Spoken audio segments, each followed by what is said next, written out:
هسيبكم مع حبيبي واخويا رامي عبد الغني، وهرجع لكم تاني اكمل المقامات. تمام؟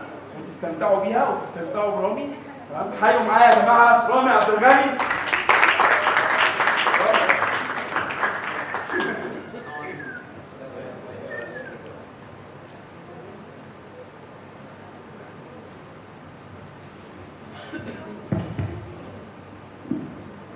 مساء الخير.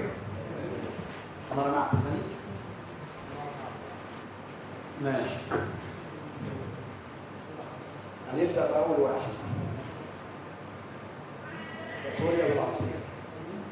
دي جريمة في المطبخ. ماما دايما بتعصر الطماطم وتحطها في إزازة. المهم اليوم ده أنا عصرت فراولة وحطيتها جنب الطماطم.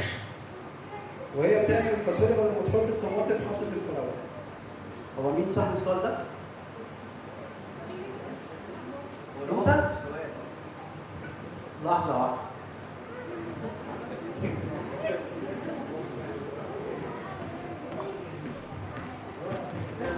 انت اسمين؟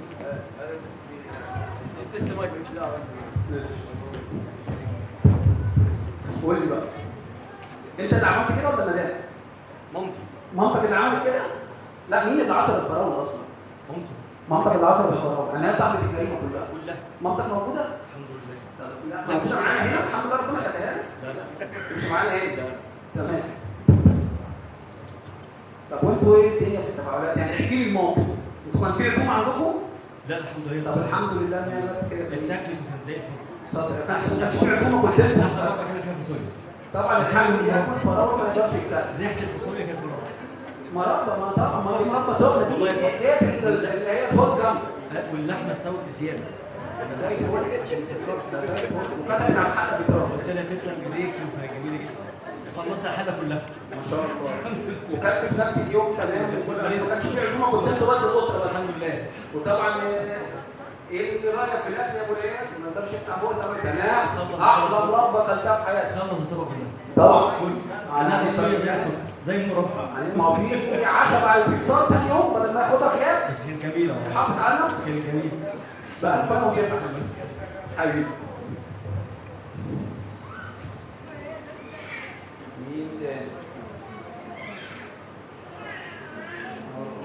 مرة ماما عملت حادثة كبيرة، عربية خبطتها في الشارع، وجدتها الله يرحمها بتحب ماما جدا. مين صاحب السؤال؟ مرات اديها بقى. اديها ماما. ما احنا عايزين نسمع. خلاص قولي لجوزك وجوزك يحكي لي. يبقى في محرم في المايه. نص. كنت حاضر انت ولا ساعتها كنت لسه متجوز؟ لا كنت متجوز بس انا عارف اتحكى لك. هي حماتي الله يرحمها. علي صوت المايه. حماتي الله يرحمها طيبه قوي واللي على قلبها على لسانها. ما شاء الله. قرب المايك. نعم؟ عربيه خبطتها. سلام. فحمايه قال لها ما تقوليش لمامتي، يعني المفروض هي ما تقولش لحماتها. تمام. على الموقف لان هي بتحبها جدا عشان ما تتخضش. ما تخافش السن وهتيجي وبتاع بالظبط. اول ما كلمتها في التليفون قالت انا عملت حادثه يا ماما ما تفهميش. مفيش انا عملت العربيه خبطت دلوقتي. بعد الشارع وهي بتلعب كوره طايره مديها باكورد ورحت على الحميه على ما طول. قالتش الو. هي اول ما التليفون رن انا اتخبطت العربيه دلوقتي حاجه. دلوقتي حاجه. طبعا الست جت لها واتخبطت وبتاع. ما يعني يا ماما بصي هو سر بالله عليك ما تقولي لحد. انا خبطتني عربيه. ده لو قلت لها قولي مش هتقول. ما هم الستات ما بيقولوش حاجه اللي هو في التليفون بيقولوا على اسرار العين. اي حاجه مهمه بتتقال. ما انا من كده. ربنا يخليك.